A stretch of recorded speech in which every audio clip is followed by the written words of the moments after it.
Ayan mga boss, salpak na salpak talaga. Kitang kita nyo naman.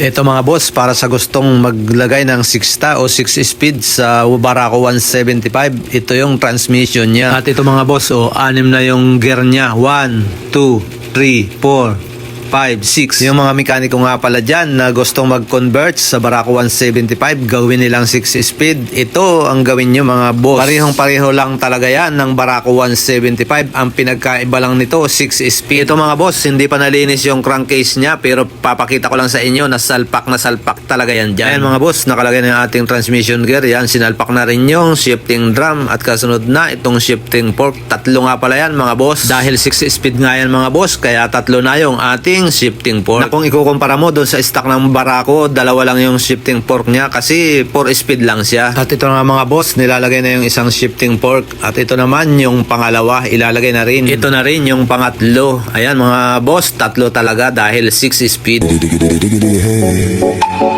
Dalawang transmission nga mga boss ang ginagamit sa pag-convert ng 6 speed. Depende yon sa lugar ninyo kung may ahon ba. Pero ang conversion na ngayon yan, 2 na, may ahon na may lakas tapos may bilis pa. Pero kung patag lang talaga sa inyo, dito ka na sa high speed. Ano bang transmission ito?